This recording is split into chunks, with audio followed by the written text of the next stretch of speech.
भारत जननी एक हृदय हो, एक और स्वस्थ राष्ट्र का चिंतन मन में, कोटी कोटी जनता की जय हो। भिन्न असू द्या भाषा, भिन्न असू द्या वेश, एक संस्कृती एकच गाणे, भारत आमचा देश। आज आपण प्रजापिता ब्रह्मकुमारी ईश्वरीय विश्वविद्यालय परंडा येथे दीपावली या सणानिमित्त भाऊबीजेच्या कार्यक्रमानिमित्त आपण इथे एकत्र जमलेलो आहोत। तर आज इतका सुंदर असा कार्यक्रम झाला। महादेवी बहिणजी यांनी मुरली वाचून दाखवली व बरंचसं काही आपल्याला अंतर्मुक्त करण्यासारखं ज्ञान आपल्याला दिलं। त्यानंतर आपले दयानंदजी बनसोडे सर यांनी देखील खूप सुंदर असं त्यांचा अनुभव आणि मार्गदर्शन केलं त्यांनी। तर मला एवढंच सांगायचं आहे की आजकाल जे आपलं शरीर, मी एक डॉक्टर आहे त्यामुळे माझ्या भाषेतून जर आपल्याला सांगायचं म्हटलं तर आपलं शरीर हे 3 गोष्टींपासून बनलेलं असतं। शरीर, मन आणि आत्मा। शरीराला होतात ते व्याधी, मनाला होतात ते आदी आणि आत्म्याला होतात ते अविद्या। म्हणजे शरीरासाठी जर विचार केला तर आपण आधुनिक शास्त्र आहे, इंजेक्शन, गोळ्या, सलाईन वगैरे बाकीचे आहे। पण मनासाठी विचार केला तर योगा आहे, आयुर्वेद आहे किंवा आयुषपॅथी वगैरे बाकीचे आहे। पण आत्म्याचा जर विचार केला तर तिकडे दुर्लक्षित करतात।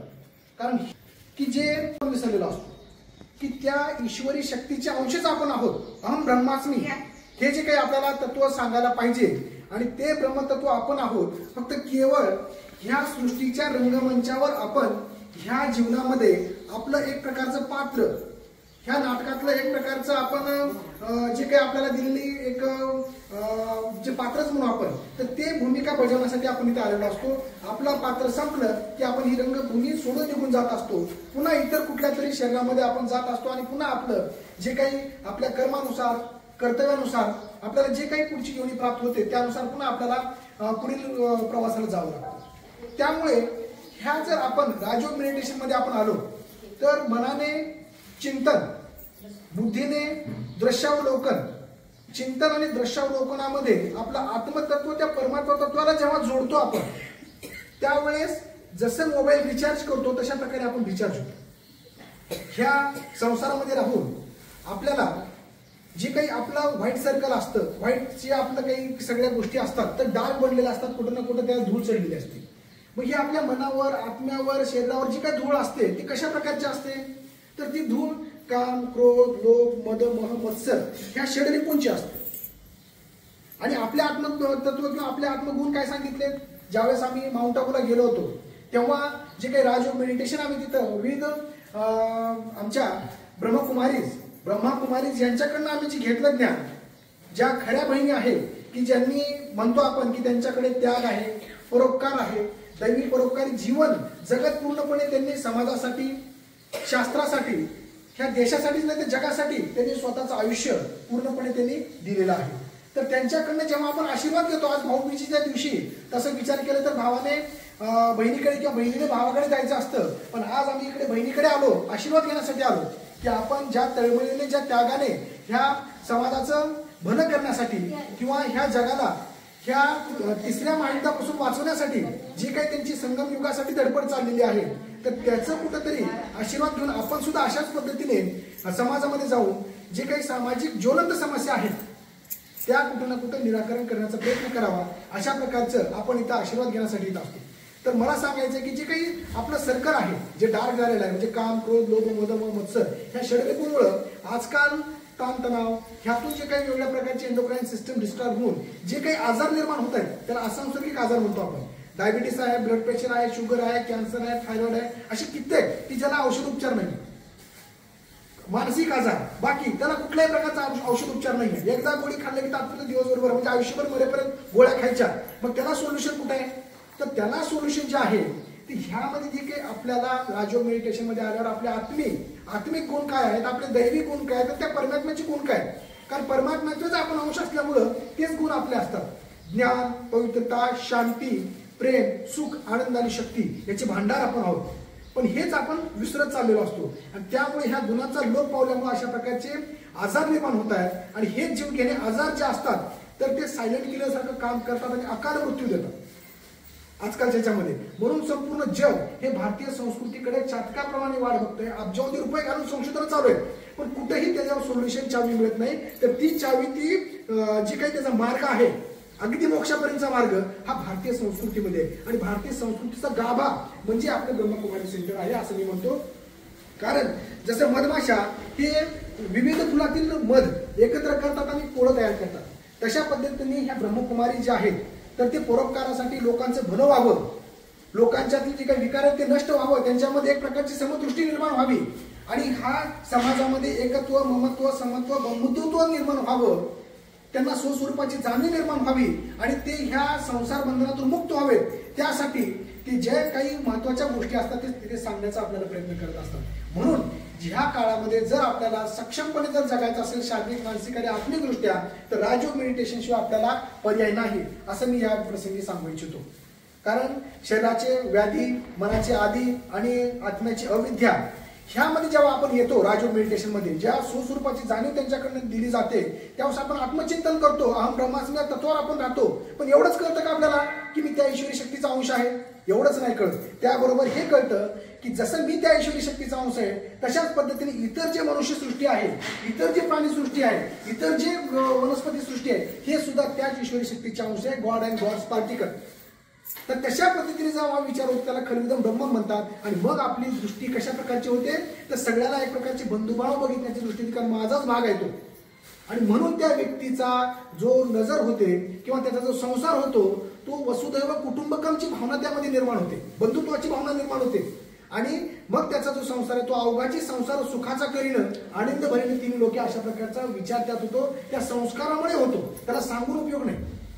त्याच्यामुळं जर ह्या समाजामध्ये जे काही आता सध्या जे काही भ्रष्ट दुष्ट जे काही वातावरण चालू असेल, प्रत्येककडे धर्मवाद, जातीवाद, आतंकवाद, त्यानंतर जे काही असेल, शेतकरी आत्महत्यापासून किती बेरोजगारी असेल, अन्य अत्याचार, जे स्त्री भ्रूण हत्यापासून सगळे चाललेले असतील, त्याला एकच उपाय आहे भारतीय संस्कृती संस्कार टाकणं. आणि स्वामी विवेकानंद तेच म्हणतात की जर आपण भारतीय संस्कृतीचे संस्कार जर गेले, संस्कारक्षम जर पिढी घडवली तर ह्या सगळ्या गोष्टी दूर होतील.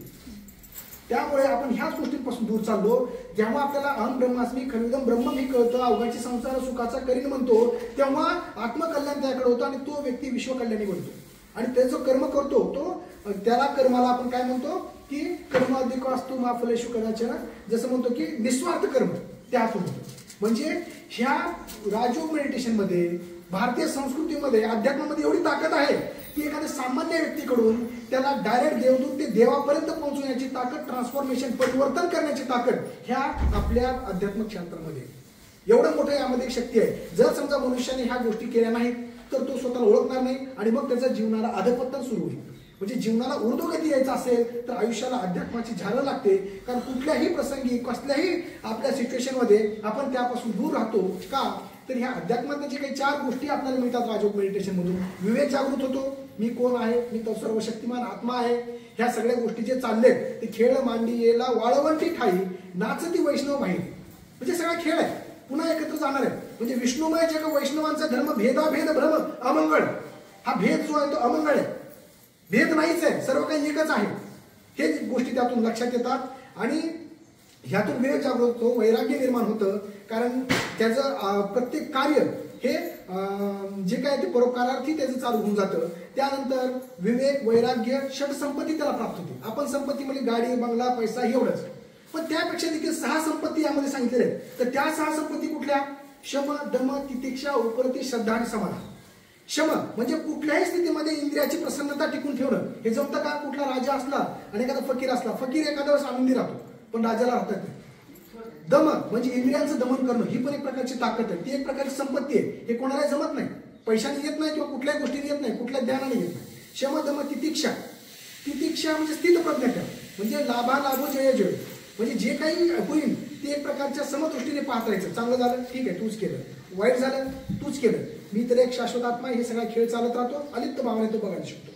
त्यानंतर तितिक्षा उपरती म्हणजे आयुष्यात कुठल्याही प्रकारचे सुख दुःख कुठलीही परिस्थिती राहो त्या ह्याच्यावर स्वार होण्याची ताकद हे अध्यात्मामुळे निर्माण होते. त्यामध्ये आनंद घेण्याची ताकद निर्माण होते. नाहीतर शेजारच्या घराने मोठी गाडी घेतली, ह्याचा मोठाच बंगला आहे, काही घेणं नाही. जे आपलं आहे त्याच्यामध्ये आनंद बाळगा, त्यावर स्वार व्हा. प्रत्येक गोष्टी हे सगळे एखाद्या समुद्राच्या किनारी लहान मुलं शंख शिंपल्या एकत्र करतात, खेळतात आणि जाताना टाकून पुन्हा निघून जातात. शम दम तितिक्षा उपरते श्रद्धा, ह्यातून जी श्रद्धा जाणवते, म्हणजे जे आपल्याला 4 योग जे सांगितले, पहिल्यांदा ज्ञानयोग, त्या परमपित्या परमात्म्याचं जेव्हा ज्ञान होतं, तो कोण आहे, मी कोण आहे, त्याचा माझा संबंध काय, ह्या पद्धतीचे जेव्हा ज्ञान होतं त्यावेळेस भक्तिभाव उचलून म्हणून येतो, भक्ती योग तयार होतो. त्यानंतर त्या परत राजयोग, जे काही ज्ञान झाल्यानंतर राजयोग, परत भक्तियोग, आणि भक्तिभाव प्रसन्नता उतरवून येतं, त्यातून जे कर्म प्रतीक्षित भावाने कर्म होते ते कर्मयोग. आणि ह्या 4 योग ज्या एखाद्या व्यक्तीला साधला जातो राजयोग मेडिटेशन मधून, त्यामध्ये दैवी शक्ती एवढी येते की तो इतर सामान्य व्यक्तींना त्याला आवरणं हे फार अवघडून जातो, कारण तो विश्वकल्याणी बनलेला असतो. तो स्वतःचं जे काही विश्वकर्म करत करत त्याचा गतप्रांत झाला तर त्यातच मोक्ष प्राप्ती हे त्याला कळलेलं असतं. म्हणून हे राजयोग मेडिटेशन ही काळाची गरज आहे, शारीरिक स्वास्थ्यासाठी, मानसिक स्वास्थ्यासाठी, सामाजिक स्वास्थ्यासाठी, आणि ज्या जगाला तारण्यासाठी. आज प्रजापिता ब्रह्मकुमारीज ज्या त्यांचे सेंटर्स आहेत, तर केवळ आपल्या महाराष्ट्रात, भारतात नाही तर जगामध्ये, पूर्ण जगामध्ये हे पसरलेलं आहे. आज आपण इथं बसलो म्हणजे एका पूर्ण जगाचा एक धागा झालेला आहोत आपण पूर्णपणे. तर अशा प्रकारे अशा सेंटरला येणं, आपण कोण, परमात्मा कोण, त्याचा माझा हे मुख्य उद्देश काय, प्रत्येकाला कदाचित आमच्यापेक्षा देखील जास्त काही गोष्टी इथे सापडू शकतात. आत्मचिंतन होऊ शकतं, आत्मशोध त्याचा होऊ शकतो, आत्मकल्याण करू शकतो, तोच विश्वकल्याणी बनणार आहे. तर त्यामुळे खरोखर ही अशा प्रकारची मनुष्य घडवण्याची जी सेवा आहे ती कौतुकास्पद आहे. आणि ती एक प्रकारची समाजसेवा, देशसेवा नाही तर जगत सेवा आहे. आणि अशा सर्व ब्रह्मकुमार आणि ब्रह्मकुमारीला मी नतमस्तक होतो. आणि आजच्या भाऊबीजेच्या कार्यक्रमानिमित्त खरोखर किंवा वेगवेगळ्या प्रकारचे कुठलेही कार्यक्रम इथं असतील आणि जर आपल्याला संदेश मिळाला तर असं समजायचं की त्या ब्रह्मबाबांनी आपली निवड इथं केलेली आहे आणि कुठले तरी 2 शब्द आपल्या कानावर पडणार आहेत. कारण जगामध्ये तुम्ही किती मोठे व्हा, एक सगळ्यात मोठं सांगितलेलं आहे की जर कुठं 2 ज्ञानाच्या गोष्टी मिळत असतील तर जरूर थांबा. का तर त्यातल्या एखाद्या वाक्यामुळे आपलं आयुष्य आणि जीवन बदलू शकतं, आपलं किंवा आपल्या परिवाराचं किंवा इतर गोष्टी. आज आपण पाहतो की कशा प्रकारचं सामाजिक वातावरण झालेलं आहे, सगळं कसं दूषित झालेलं आहे. प्रत्येक जण केवळ पैसा, सत्ता ह्याच्याच पाठीमागे लागत आहे. तर अशा वेळेस जे काही संविधानाने आपल्याला सांगितलंय की स्वतंत्रता, बंधुता, समता, हे मी जाणीवपूर्वक इथं सांगण्याचा प्रयत्न करतो की हे जे बाबासाहेब आंबेडकरांनी, भारतरत्न महामानव आणि त्यांच्या टीमने जे काही संविधान, जे काही आपल्या सात्विक भावावर राहून आपल्याला बहाल केलेलं आहे, पण ते संविधान कुठल्या व्यक्तीच्या हातामध्ये पडतो त्याच्यानुसार ते त्यानुसार कार्य करतं.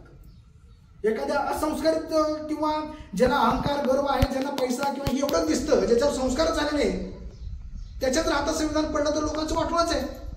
पण ज्याला राजयोग मेडिटेशन असेल, आत्मचिंतन, आत्मशोध, थोडंसं भारतीय संस्कृती ज्याला जाण असेल, त्याला जर संविधान पडलं तर गोर, गरीब, वंचित, बहुजन किंवा तळागाळातील जे काही पीडित व्यक्ती आहेत त्यांचा उद्धार करण्यासाठी नक्कीच होईल असं मला म्हणायचं आहे. त्याच्यामुळं जे कोण लेजिस्लेटिव्ह असतील, म्हणजे पार्लमेंटरी मेंबर्स असतील, त्यानंतर जे काही एक्झिक्युटिव्ह अधिकारी असतील, त्यानंतर जे आपण म्हणू ज्युडिशरीच्या गोष्टी असतील, त्यांना कंपल्सरी वर्षातून एकदा राजयोग मेडिटेशन आपल्या ब्रह्मकुमारी सेंटर जे आपण म्हणतो माउंट आबूला आहे तिथे 4 दिवस त्यांना बॉडी माइंड वर्कशॉपसाठी पाठवलंच पाहिजे.